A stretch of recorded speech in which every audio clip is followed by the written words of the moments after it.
네, 여러분 안녕하십니까. 수원시 글로벌 평생학습관 러닝 레터 배우로와 제 88호를 영상으로 배달해 드리겠습니다. 저는 오늘도 배달꾼 조영호 관장입니다. 이번의 주제는 건물의 층 높이가 높으면 사람이 창의적이 되나 하는 건데요. 층 높이와 창의성. 여러분 생각해 보신 적이 있으신가요? 좀 생뚱맞은 그런 주제인 것도 같지요. 네, 건물과 창의성의 문제인데요. 사무실 건물은 대체로 이렇게 생겼습니다. 빽빽하게 들어찬 그런 사무 책상들인데요. 이것도 비교적 좋아진 편이죠. 옛날에는 아주 빽빽했습니다. 근데 최근에는 더 쾌적한 그런 인테리어들이 많이 등장을 하고 있습니다. 그런데 이렇게 예쁜 인테리어도 중요하지만 층간의 높이도 굉장히 중요하다고 합니다. 그래서 지금은 디자이너들이 또는 건축가들이 층 높이에 대해서도 신경을 많이 쓰고 있습니다. 보통 사무실의 층간 높이는 2.27m, 2m 27cm 정도라고 그러는데요.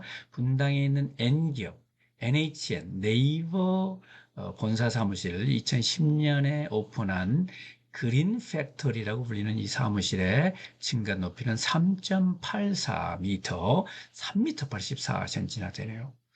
야, 건물의 층고를 이렇게 높이 하면은 아무래도 사용할 면적이 줄어들고 또 거기서 일하는 사람도 줄 수밖에 없죠. 예, 건축 면적이 상대적으로 높아지는 그런 결과가 되는데 그럼에도 불구하고 이렇게 한 이유가 뭘까요?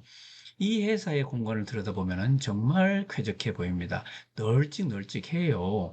이렇게 정말 담소를 나눌 수 있는 또 작은 규모의 강의를 할 수 있는 이런 공간도 멋있고요. 또 카페 같은 이런 회의실, 이런 것들이 여러 개 있네요.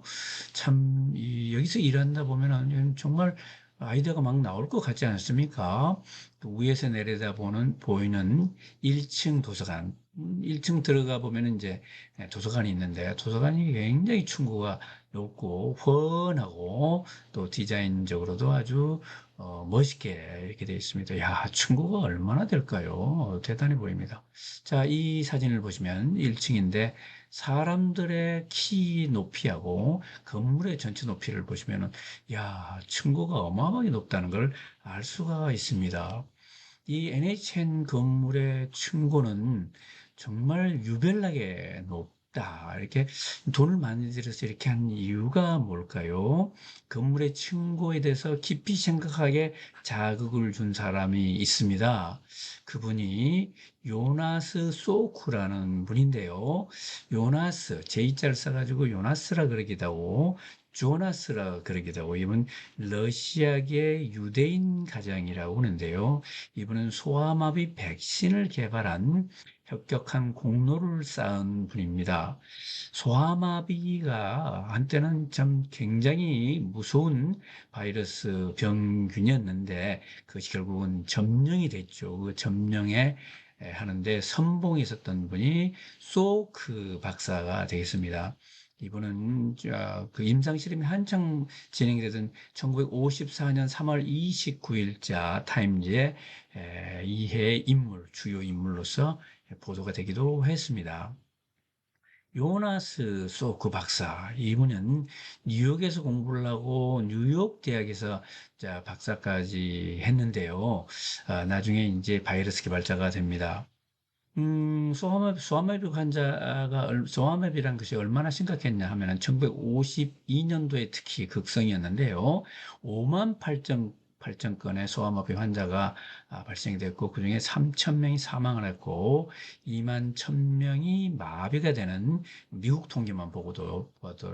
이런 결과가 있었습니다. 특히 프랭클린 D 루즈벨트 제32대 미국 대통령은 이분이 임기를 세 번이나 한 분인데 뉴딜 정책, 1930년대 공황 시기에 뉴딜 정책을 편 그런 분이기도 하지요. 그분이 소아마비 환자였기 때문에 사실은 이분은 39살이라 된 나이에 어른 때 소아마비를 얻기는 했습니다만은 소아마비 환자 대통령이었습니다. 그래서 이분 때문에도 소아마비에 대해서 관심이 높아졌고요. 이분이 또 소아마비 퇴치를 위한 국립 재단을 만들기도 했죠. The National Foundation for Infantile Paralysis, 그 아동 마비 환자에 대한 국가 재단이 되겠습니다. 나중에 이 이름이 마치 오브 다임스로 이렇게 바뀌게 되는데요. 다임스는 10센트를 말합니다. 그래서 이 소아마비 환자들 또는 아동 복지 또는 엄마 건강을 생각하는 그런 운동을 펼치는 가운데 대대적인 기금 모금을 하기 위해서 전 국민이 10센트를 이 재단에 보내자 가지고 10센트 기부 운동을 벌이거든요. 그 기부 운동이 마치 오브 타임스가 됐습니다. 그래서 나중에는 이 재단 이름도 마치 오브 타임스로 바뀌어서 오늘까지 계속 존재를 하고 있습니다. 이 재단에서 지원을 해서 소쿠 박사가 소아마비 백신을 한참 개발하고 있었습니다. 이분은 그때 펜실바니아 대학 지하 연구실에서 동료들과 함께 연구를 하고 있었는데 이 연구가 진척이 안 되고 상당히 교착 상태에 빠져 있었습니다. 그래서 정말 답답하고 그래서 잠시 연구를 중단하고 여행을 좀 갔다 와야 되겠다 해서 이제 이태리 여행을 갔는데 이태리에서 남쪽으로 내려가서 중세 수도원들을 많이 돌아다녔다고 그럽니다. 그래서 보면 중세 수도원이 낡은 건물이긴 하지만 건물이 시원시원하고 천장이 높았던 것이요. 근데 자유롭게 여유를 가지고 돌아다니다 보니까 굉장히 중요한 아이디어가 생각이 났어요. 그때까지 이 백신을 개발한 과학자들은 산 백신을 좀 약화시켜 가지고 항체가 생기도록 하는 노력을 했는데 번뜩 그런 생각이 든 거예요. 죽은 백신을 활용할 수는 없을까? 그래서 생균 백신이 아니고 사균 백신이라는 아이디어를 처음으로 생각해내게 된 것입니다. 발상의 전환이죠. 모두가 산 백신을 좀 약화시켜서 하려고 했는데 죽은 백신을 이용한다. 그럼 죽은 백신을 이용하면 위험성은 떨어지겠지만 항체가 제대로 생길까 그런 걱정은 되지 않습니까? 어쨌든 시도할 만하다. 그래서 이 아이디어를 떠올리고 나중에 해보니까 가능하다는 걸 알게 됐죠. 그래서 굉장히 빠른 속도로 사근 백신을 개발할 수가 있었고 굉장히 많은 양의 백신을 또 한꺼번에 생산할 수 있는 방법을 찾아냈다고 그럽니다. 그래서 결국 1948년부터 시작한 연구가 1955년에 결실을 맺어서 그때부터 대중들이 백신을 맞게 됐고 결국은 이 폴리오라고 불리는 소아마비는 이제 지구상에서 거의 사라지다시피 한 그런 바이러스가 되겠습니다. 지금 우리가 코로나 때문에 고생하고 있는데 결국 코로나도 이제 또 이렇게 이런 분들 과학자들의 노력으로 퇴치가 될지 모르겠네요.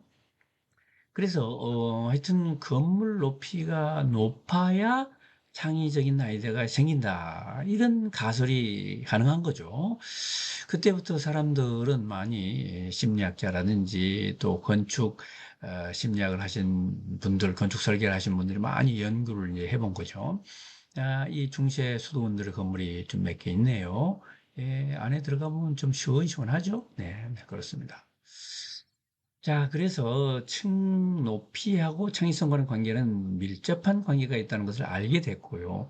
그래서 20세기 초에는 거의 2.4m이던 층 높이는 1990년대에 와서 2.7m로 높아졌고요. 최근에는 또 3.0m로 높아지는 그런 경향을 보이게 됐습니다. 네, 그런 사연이 있죠, 그죠? 백신 개발에 성공한 소오크 박사, L자는 발음을 안 하고 있네요.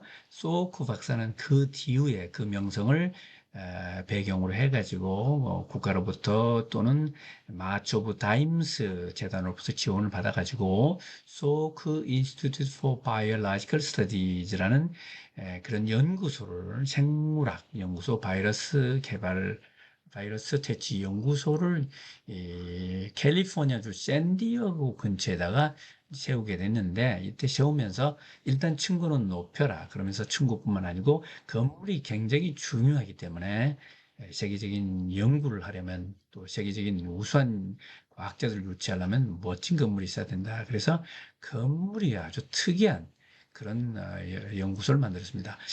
건축가로서 유명한 루이스 칸, 세계 5대 건축가라고 불리기도 하는 칸에게 의뢰를 해서 정말 이런 특별한 연구소로서는 정말 희귀한 그런 건물들을 많이 만들고, 건물로서도 유명한 그런 연구소가 됐습니다. 여기서 과학자들이 정말 열심히 창조를 해서 노벨상 수상자가 11명이나 나왔다고 합니다. 프라이빗 인스튜트인데 국가연구소가 아니고 개인연구소인데도 불구하고 이런 결과가 나왔다는 건 좀 대단한 것이죠. 자, 건물과 창의성. 그렇다고 해서 모든 건물이 층고가 높고 이렇게 해야 될 필요가 있느냐? 꼭 그렇지는 않습니다. 창의적인 사고, 다시 말하면 확산적인 사고를 위해서는 넓은 공간이 좋지만, 수렴적 사고, 한 문제를 깊이 파고 들어가는 그런 연구는 작은 공간, 골방 같은 것도 좋다. 그래서 이 고시촌에서 골방이 많은데 또 그건 그것대로 의미가 있다고 그럽니다. 그래서 목적에 따라서 적합한 설계가 필요한 것이 아닌가 이렇게 생각이 되네요. 어쨌든 여러분이 좀 생각이 막혔다, 답답하다 하면은 자기가 일하던 공간을 벗어나서 좀 다른 곳에 가시고, 좀 가능하면은 천장이 높은데 훅 훤히 트인데 이런 것을 찾아가면은 좋지 않겠나 생각이 듭니다. 네, 조영관장의 좌우지간, 과학에 불가능은 없다. Impossible is not a scientific term. Impossible이라는 것은 과학 사전에 없는 말이다. 뭐 이런 얘기도 있고요. 희망이란 꿈에 있고 상상력이 있으며 꿈을 실현해 주는 것은 사람의 용기이다. 소크 박사의 명언으로 기록이 되어 있습니다. 희망이란 꿈에 있고 상상력이 있으며 꿈을 실현해 주는 것은 사람의 용기이다. 네, 여러분, 수원시 글로벌 벽장 학습관 홈페이지 많이 찾아주시기 바랍니다. 네, 여름학기 강의, 이제 여름학기도 거의 마무리가 되고 있는데요. 작사하는 삶. 예, 여러분, 노래하기 좋아하시지만, 이제 작사에 대해서도 생각을 해보셨나요? 일상을 작사를 해보면 어떨까요? 작사를 하는 사람도 참 우리 같은 보통 사람이라는 것을 알려주는 그런 강좌가 되겠습니다. 그리고 해양 포유류 동물에 대한 그런 강좌도 있고, 시원시원하겠지요. 다양한 강의가 펼쳐지고 있습니다. 수원시 글로벌 학습관, 여러분의 가까운 이웃이 되고 친구가 되고 놀이터가 되었으면 좋겠습니다. 여러분, 이번 호 찾아주셔서 감사하고요. 다음 호에서 또 재미나는 얘기로 여러분과 함께 하겠습니다. 여러분, 바이바이.